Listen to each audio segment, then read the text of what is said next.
Hello everybody, so welcome back to the final part of Homework 2, where we'll be finding the surface area of the helix. So as I sort of brushed on the last part, what we can do is to find the area is we can use two vectors, example A and B.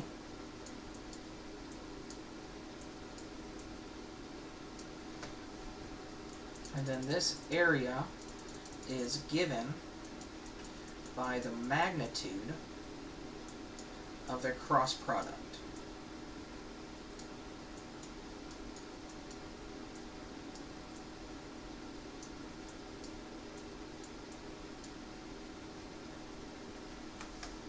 So, you might be asking, which two vectors do we have to use for this helix? So if we go down here, we draw one ellipses, draw one right behind it, be easier to see. So we have two areas of travel, essentially. We have one going along the T, the change in T, and then the change in theta.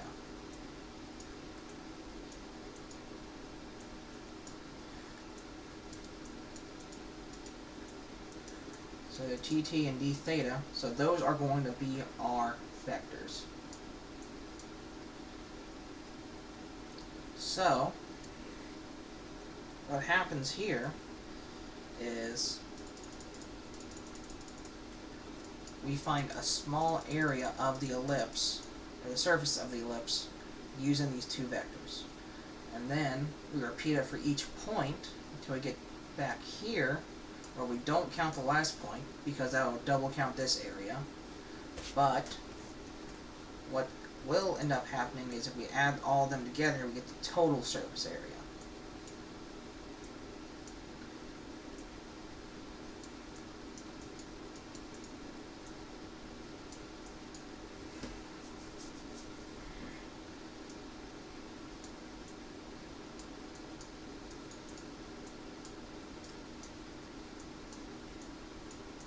And this will give us a total surface area by adding the cross product of magnitude of the cross product of each of these. But one thing to keep in mind is to do this we have to take a Jacobian of the surface function. Because keep in mind our surface function needs both a time and theta component.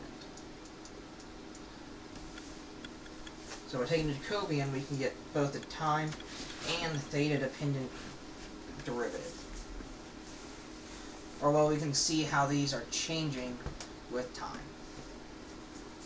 And then, if we get that, what we then have to do is these will give us vectors. So dt vector and a d theta vector. But what we got to do from here is we have to multiply both of these by the change in their respective value. The reason for this is both of these are going to be unit vectors, and we have to multiply it by a magnitude to get the true value for the vector. So what's going to end up happening is we're going to get this, get the derivative of that, and then we're going to end up summing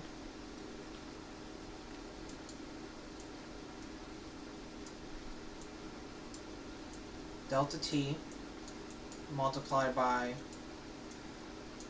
the dt vector, cross multiply the change in theta, the d theta vector, and then that magnitude will get us total surface area for that ellipse.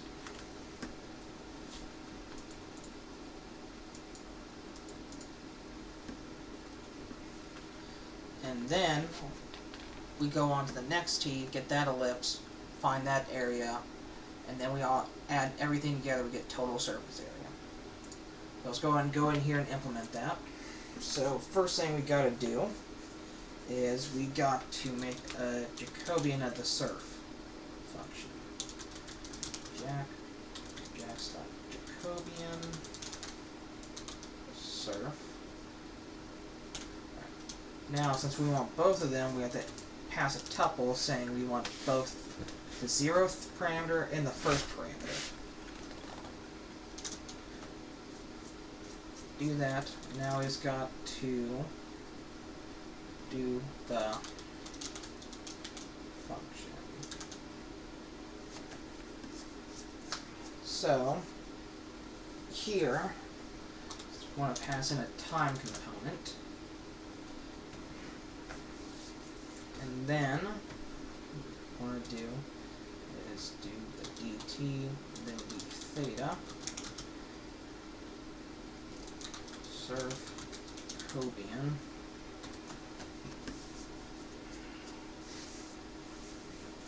at some time, and then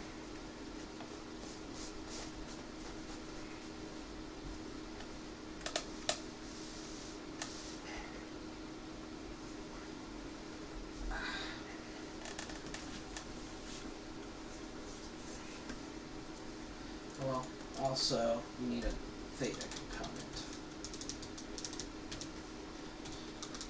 Theta. And then from there we can do is return JMP.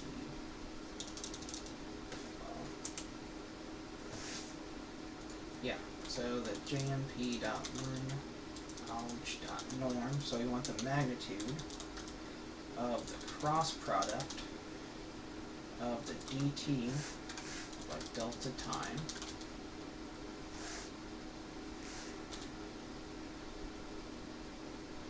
and then the d theta divided by the delta theta. What I'm going to do is go up here. We define some of these.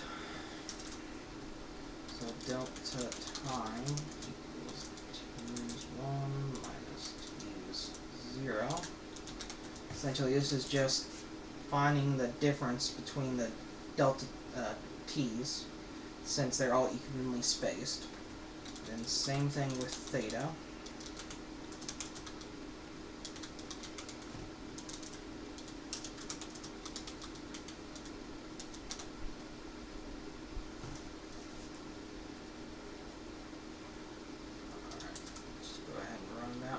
Time, run that,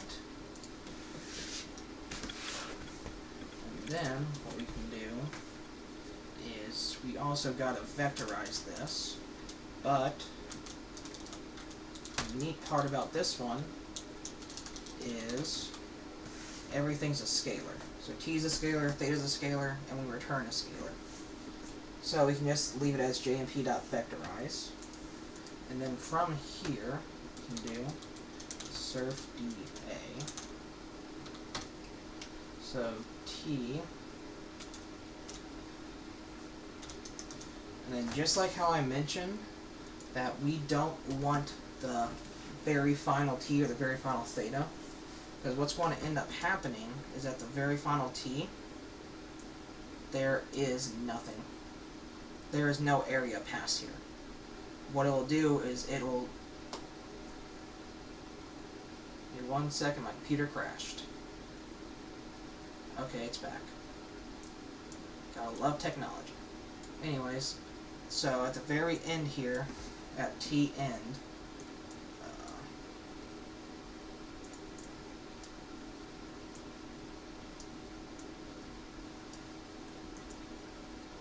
so as you see, there's nothing past here.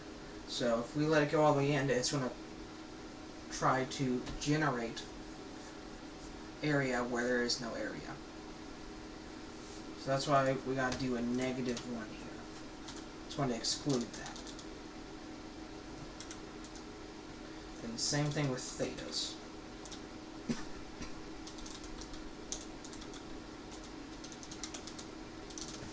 We do that.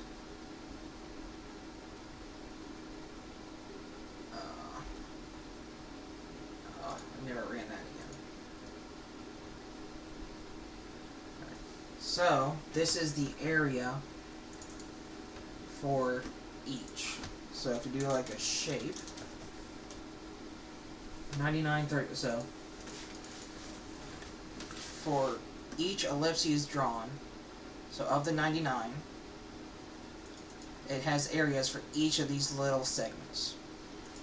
So if we add them all together,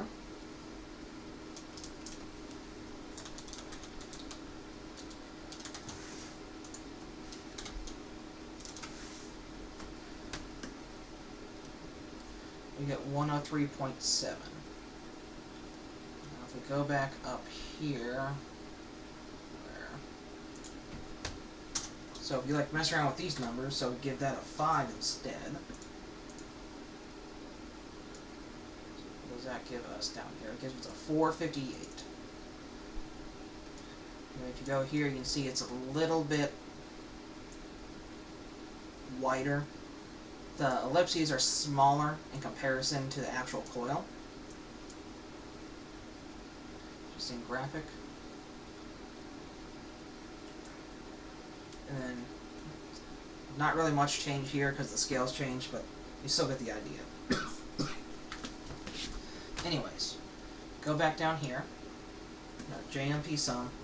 So, that value right there, the 458.8, is our surface area. Got from doing the SurfDA, finding the area using this kind of form, the cross product magnitude. Now there is another way we can estimate it. Keyword estimate. So, as I was sort of mentioning earlier before I made the mistake, or in an earlier part, where I was talking about surface area instead of time, like right here. Instead of doing this, what we can do is find the perimeter of an ellipses.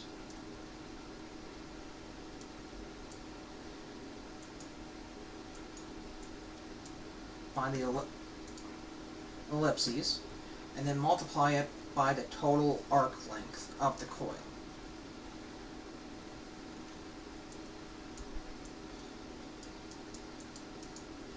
What's the perimeter of the ellipses multiplied by the arc length? Keep in mind, these are both scalars and not vectors.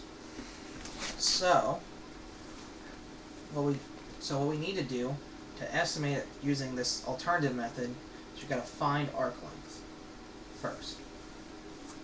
So to do that in our simulation is we make our coil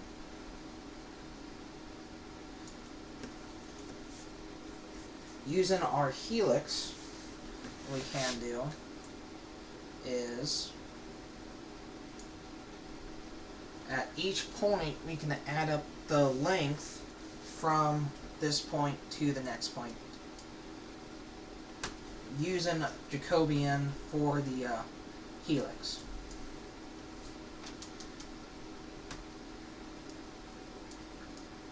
Get ds. So that's how we can find our arc length, and then by doing our ds we can then just sum up for all of t's.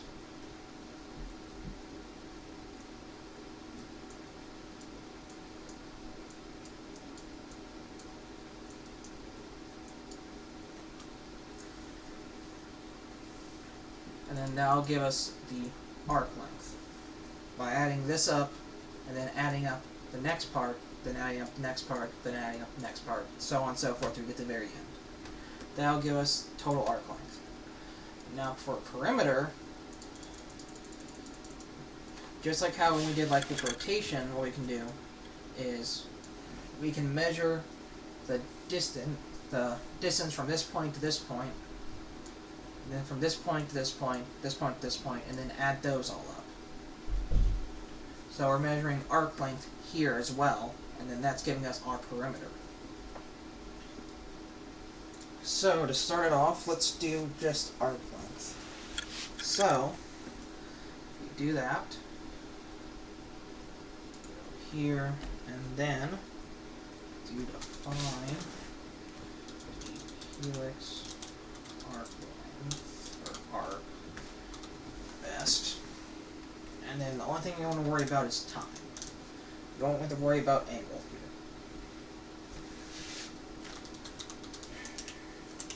So, what we want to do is first, you make a helix Jacobian.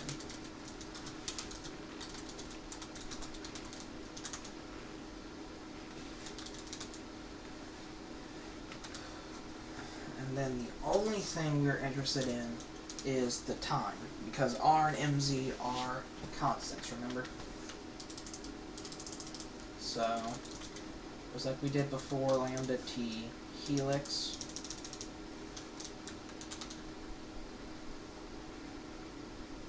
t r z. So now we've got our helix Jacobian. So from there, what we can do is what it'll tell us is it'll tell us that how much it is changing at each time. So, for example, at time is 0,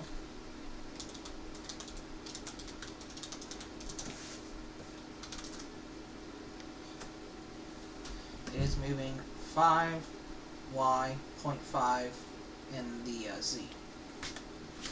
So that means now is we can, how do I want to do this?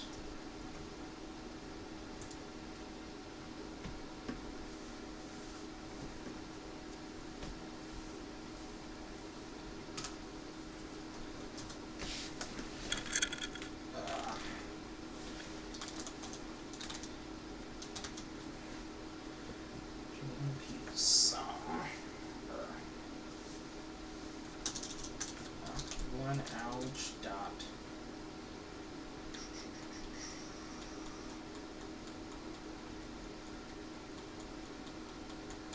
warm that we do helix jack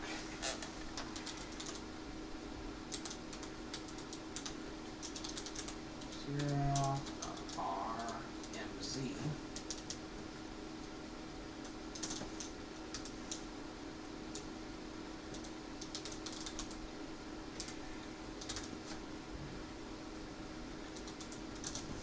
T's. What is that?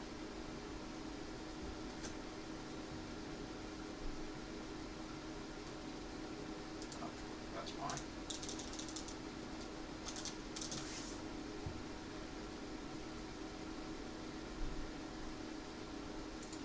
Okay.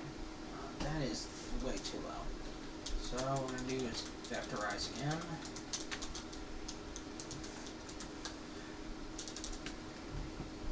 And then arc T's. There you go. JMP.sum. Those.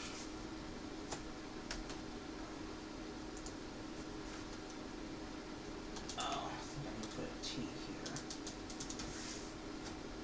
No.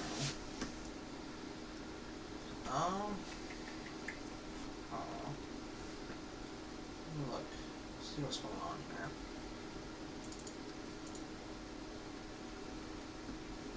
Okay, so that's giving us the Jacobian in regards to T.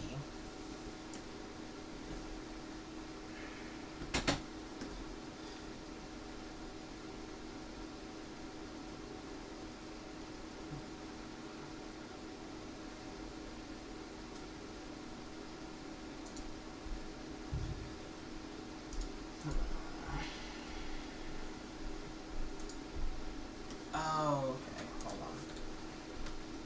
So, got it multiplied by delta time.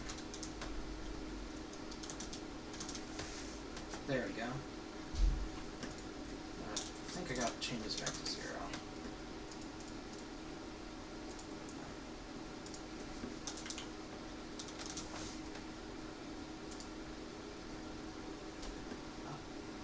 It's doing the same. Sweet. So, got that. Now, so we got this S here. Total arc length. Check. Now, we just need this perimeter. A single ellipse.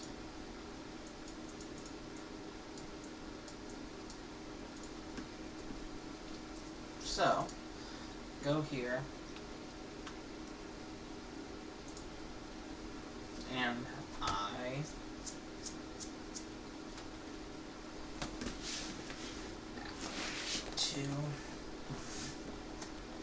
don't want to do this.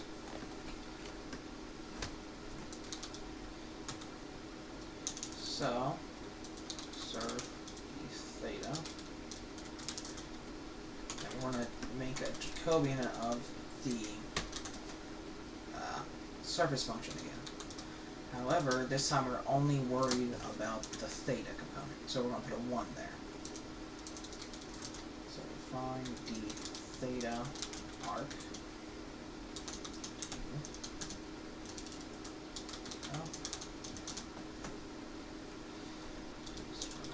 Turn. Theta in norm. Helix. Jacobian.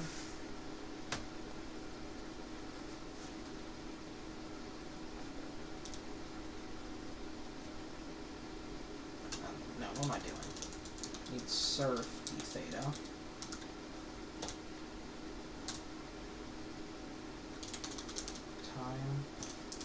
Or at theta, and we need to multiply that by delta theta.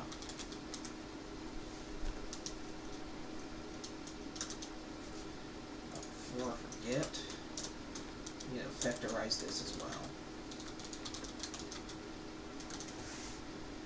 Got that vectorized. So if I do this, theta arc thetas. What's wrong with it now?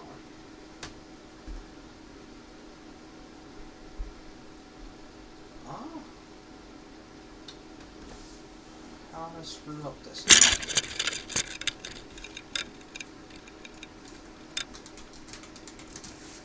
Yeah. Got thetas. Theta arc. Surf theta. Oh, okay. So we need a time component here. Let's do the very first one.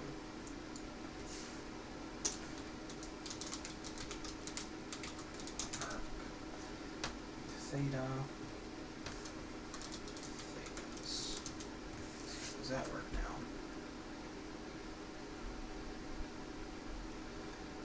This is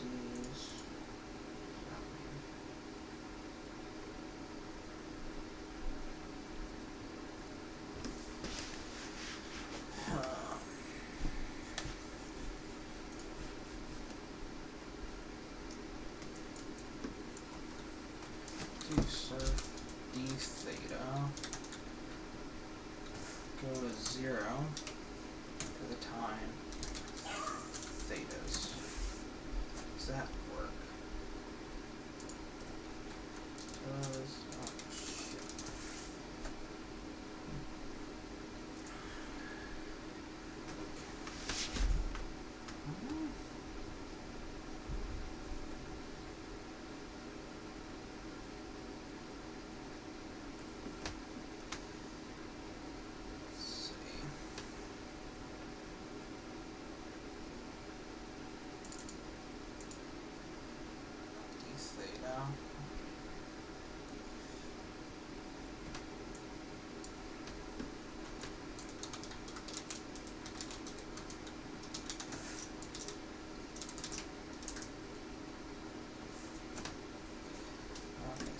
0, 0. Yeah, so that's... yeah.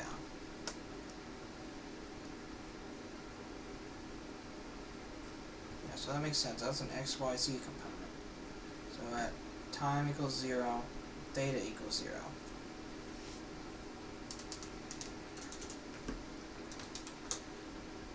Look at thetas.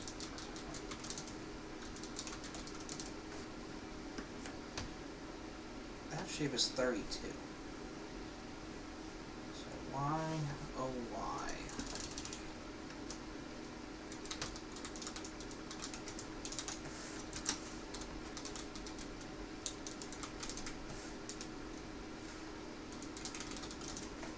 So what's going on here?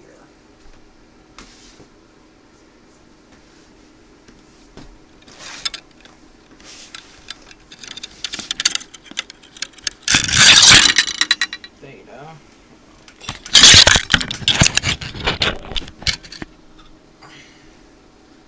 So let's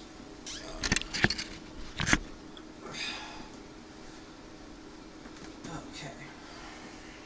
So for that,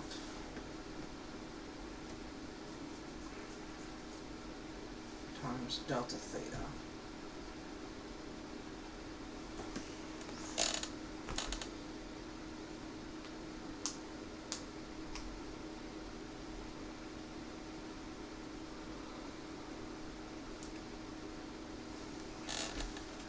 Go up.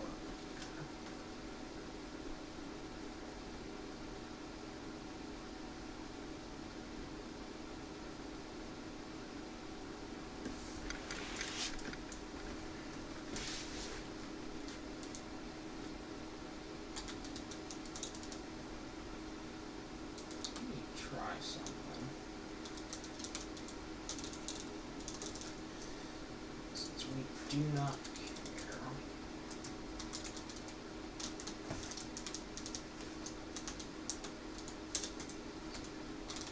Theta.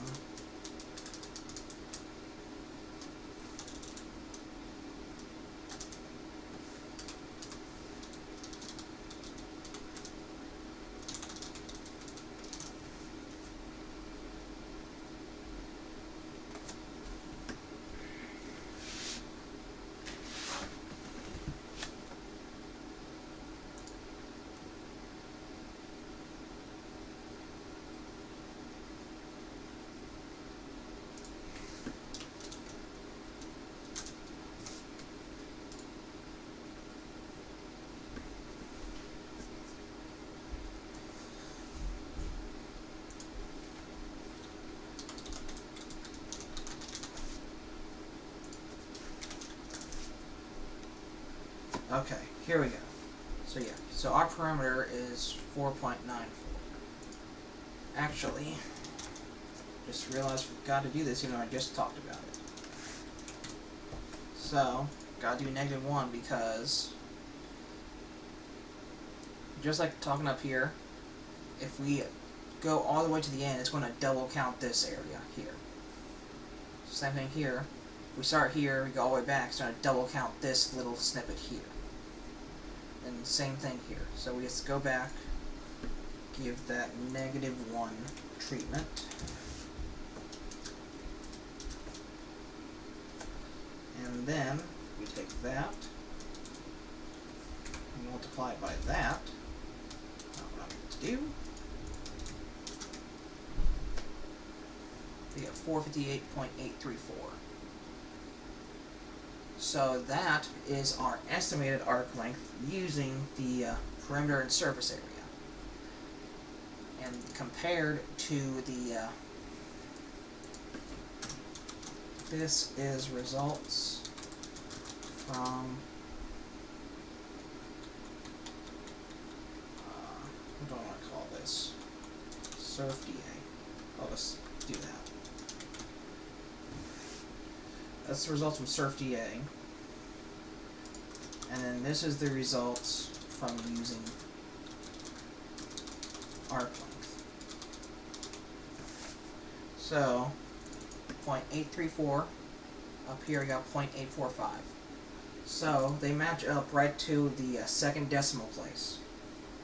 Now the reason this is a little bit larger is by using arc length, we are assuming that there is no stretching going around as it coils. Which, as you can see, there is stretching going on. So that's why this is just a slightly bit bigger. But besides that, they are pretty close. So with that, and just make sure I didn't forget anything for part 4. Yep, sweet. So with that, that's going to be the end of the recording.